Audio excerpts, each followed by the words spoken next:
Hello everyone, Ace here, and today we are back with some more Xbox simulation, courtesy of XEMU, and today we're going to be jumping back and having a look at Tom Clancy's Splinter Cell Double Agent. Now, one thing I should mention when I'm playing this is I'm using ×2 internal resolution. There is a reason for that. It is because the game doesn't really like being played at any higher resolution. You will have a CTD fairly early on if you play it at ×3. So that is an issue worth bringing up. However, at ×2 resolution, it actually plays. So I can show you what it looks like and see if there's been any improvements since last I've had a look at this game. Short answer, yes, there have been improvements, which is why I'm, of course, covering it. So I'm just going to show the first part of the first mission, which will be fairly short, but give you an idea of what to expect. But it is enough that I can actually test out the features that were having issues last time. So we'll go ahead and skip the cutscenes because we might as well. So as you can tell, the game does actually get in game. Still could be visually. There's still some things that could be done visually to make it look nicer, but I digress. So night vision does work as intended. However, the two vision modes that were having issues were the EMF, which is this, and it does actually seem to work as intended, and thermal. Thermal does definitely work as intended. We'll test out EMF a little bit later on. There's still, of course, the issue of this weird bug all along the edge of the screen here on the left and top hand side, so something to keep in mind.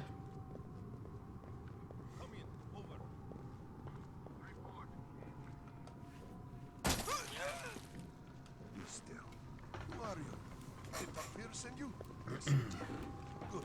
Tell him we did it. We managed to steal the weapons. They're right outside, ready for transport. Good job. I'll take over from here.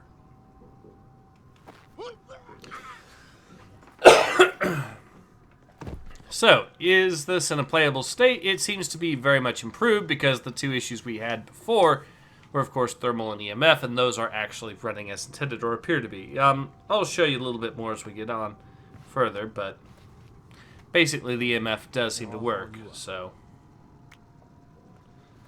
It's not the smoothest ride in the world, but it is in a playable state, I most certainly think, so yeah. Fisher, inbound helicopter. It might be there for the crates Hisham found outside. Get back there and keep those crates secure. We should have been guarding those crates in the first place, Lambert. Save it for later, Sam. Gonna switch to my sticky shocker here. Now we have two dudes to deal with, but that's okay. There's a way to deal with them, very simple. Just shoot into the water. The crates are gone. Listen carefully.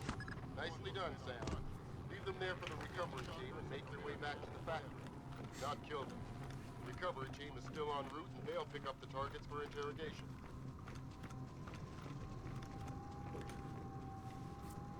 So we will get back over here. Our buddy here will help us boost right back up again.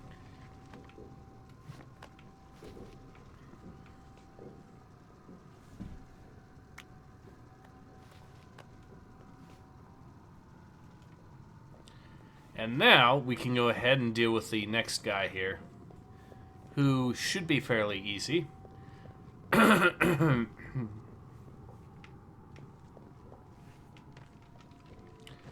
Obviously, we want to stay out of the light there, so we'll just be up here.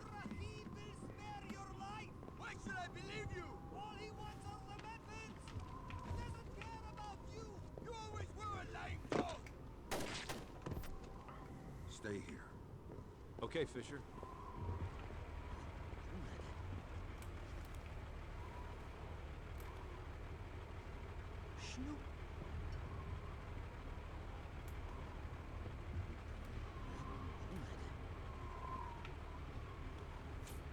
Alright, we'll get him to go over this way.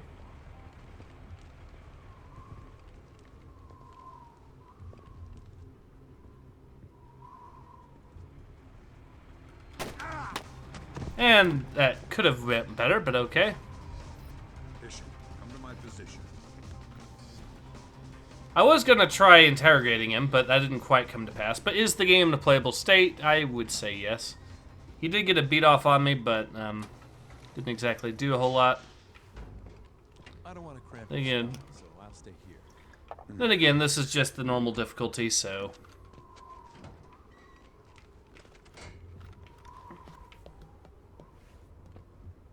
But for testing purposes, it does give us a good idea of where things are right now.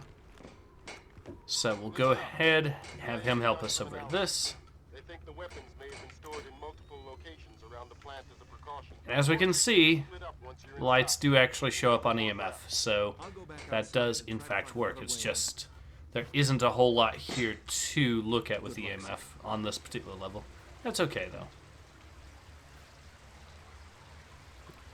Now, there is one area where we might have a minor issue. I'm not sure it's enough to really say that the game is unplayable, because it is really a minor thing. Just deal with that guy. But I think the lighting might be a little bit off, and it might be affecting the frame rate slightly. It might be a little off. Of course, it could just be the effects being a little bit worse than I was remember, because nostalgia and all that, but... yeah, this seems like it might be a little bit off, but it is such a minor issue that I don't think it... I think it's barely worth mentioning, if at all, really.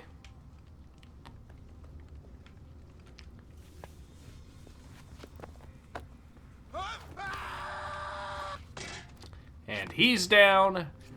And we can check again with the EMF. There's a camera up ahead. We can see it very clearly in this vision, along with the light over there.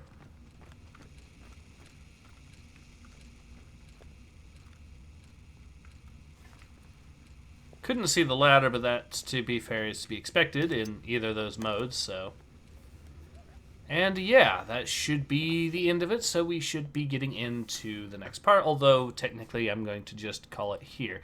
So is the game in a playable state? Yes, I think. It's been much improved as far as the emulation is concerned, thanks very specifically to those two vision modes now actually working as intended that weren't before. Now, night vision was working when we last saw this anyways, which was about a year ago, but yeah, this is definitely an improvement. I think you can argue that this is in a playable state. The only thing to keep in mind is to make sure that the internal resolution is set to no more than ×2, otherwise you will have it CTD. So, yeah, in any case, this has been Ace. Hope to see you guys again soon. Take care. Ace out.